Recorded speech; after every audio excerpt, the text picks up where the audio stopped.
तो मैं आपको बताना चाहता हूँ सीबीआई ने पूरी तरीके से देखिएगा DHFL जो एक बहुत ही देखिएगा 2019-2018 से एक प्रॉब्लम क्रिएशन में आया था। उसके बाद देखिएगा यस बैंक को भी दिक्कत देखने को मिली थी और भी कई सारे देखिएगा NBFC थे उनको दिक्कत देखने को मिली थी। और अब पूरी तरीके से अगर आप देखेंगे ये कंफर्म हो चुका है कि ये इंडिया का सबसे बिगेस्ट बैंक फ्रॉड है। क्या है? इंडिया का सबसे बड़ा बिगेस्ट बैंक फ्रॉड है। इसमें कितना पैसा गया है बैंकों का वो मैं आपको बताना चाहता हूं। और अभी रिसेंटली जो आरबीआई ने अपडेट दिया है उसके बेसिस पे अगर आप देखेंगे तो आपको अब बैंकिंग स्टॉक्स में छोटे बैंकों में थोड़ा सा देखिएगा बैलेंस शीट को क्रिटिकल एग्जामिन करना है। कोई भी बैंक आपके पास है तो उसे क्रिटिकल एग्जामिन करिए, क्योंकि रिसेशन के ट्रेजेक्ट्री में जब भी कोई पर्टिकुलर इकॉनमी जाती है तो वहाँ पे बैंकिंग सिस्टम पे सबसे बड़ा स्ट्रेस आता है और कुछ बैंक ख़त्म भी हो जाते हैं। 2008 का देखिएगा जो मंदी था उससे आप सीख लीजिए, आपको डेटा अवेलेबल है बैंकों पे किस तरीके का स्ट्रेस आया था वो भी आपको पता चल जाएगा। तो 35,000 करोड़ का ये देखिएगा पूरा फ्रॉड हुआ है। और आप देख सकते हैं यहाँ पे जो टोटल बैंक हैं अगर आप चेकआउट करेंगे तो 17 बैंक हैं जिसको लीड किया था यूनियन बैंक ऑफ इंडिया ने। तो आप समझ सकते हैं कि कितना बड़ा देखिएगा यहाँ अमाउंट बैंकों का बिल्कुल चला जाता है और ये एनपीओ होते रहते हैं। और इनको देखिएगा सेट ऑफ करने के लिए गवर्नमेंट भी कभी कभार कैपिटल इन्फ्यूजन करती रहती है, या फिर अगर आप देखेंगे प्राइवेट बैंक हैं तो वो बिल्कुल खोखले हो जाते हैं, बैलेंस शीट बहुत ही देखिएगा खराब हो जाती है।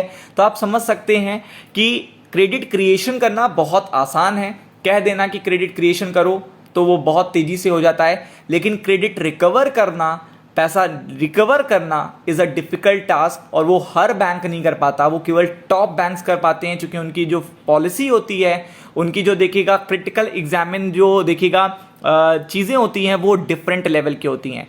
तो ये पूरा तरीके का जो केस था वो देखिएगा इंडिया का पूरी तरीके से ट्रांसपेरेंट हो चुका है और इसमें वसूली भी शुरू हो गई है और पूरी तरीके से इन्वेस्टिगेशन भी शुरू हो चुका है। और अगर आप देखेंगे तो यहाँ पे ह्यूज लोन दिए गए थे 42,000 करोड़ के आसपास के, और उसके बेसिस पे अगर आप देखेंगे तो ये यहाँ पे आपको DHFL और कई सारे देखिएगा यहाँ पे जो बड़े अधिकारी थे यहाँ पे सामने आते हुए देखने को मिल रहे हैं और उन पे पूरी तरीके से सीबीआई ने देखिएगा कमर कसना शुरू कर दी है। तो इससे मैं आपको केवल और केवल ये बताना चाहता हूं कि जब देखिएगा क्रेडिट क्रिएशन रोका जाता है और आपके देखिएगा जो पेमेंट्स होते हैं उसमें डिफॉल्ट होते हैं तो बैंकों पे स्ट्रेस आता है।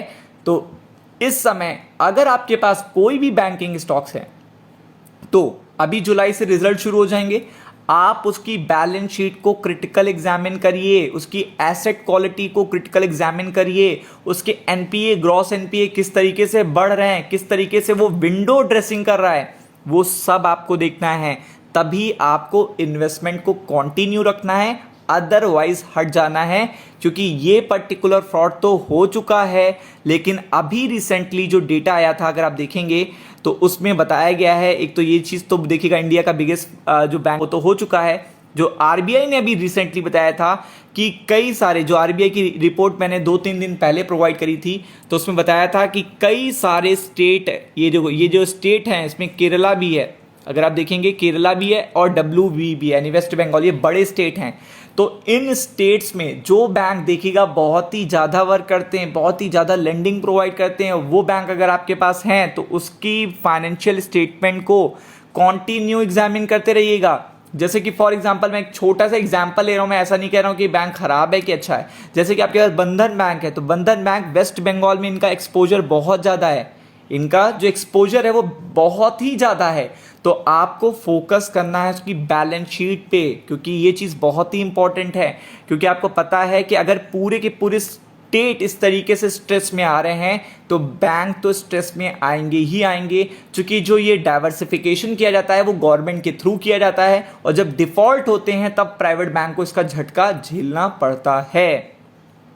तो अगर आप देखेंगे तो आरबीआई की रिपोर्ट में भी स्ट्रेस अभी लगातार कंटिन्यू है और इसीलिए देखिएगा निफ्टी बैंक में भी प्रेशर देखने को मिलता है। जैसे ही कोई छोटी सी भी बात होती है, छोटा सा भी एक छोटा सा बैंक कोई देखिएगा दिक्कत करता है तो उसका पूरा का पूरा ओवरऑल इन्वायरमेंट जो होता है निफ्टी बैंक का वो पूरा डाउन हो जाता है। तो निफ्टी बैंक पे सीधा कोरिलेशन क्या है, प्राइवेट बैंक्स का। तो प्राइवेट बैंक अगर आपके पास छोटा है तब भी आपको देखिएगा कंटिन्यू एग्जामिन करना है, बड़ा है तब भी आपको करना है, क्योंकि आरबीआई ने जो डेटा प्रोवाइड किया गया था उसमें बताया था कि श्रीलंका के क्राइसिस के बाद देखिएगा कई सारे ऐसे स्टेट हैं, लाइक केरला एक ऐसा स्टेट है जहां पे डेप्ट बहुत तेजी से देखिएगा बढ़ता चला जा रहा है। और अगर इसी तरीके से जब डेप्ट बढ़ता है तो उसका सीधा कोरिलेशन आता है बैंकिंग सिस्टम पे। और जिस तरीके से मॉनेटरी पॉलिसी को टाइट करके आरबीआई पैसा देखिएगा क्या कर रहा है, करेंसी सप्लाई से वापस निकाल रहा है, उसके बेसिस पे अगर आप देखेंगे तो जो छोटे बैंक होंगे, जो वीक बैंक होंगे, उनमें ज्यादा प्रॉब्लम देखने को मिलेगी।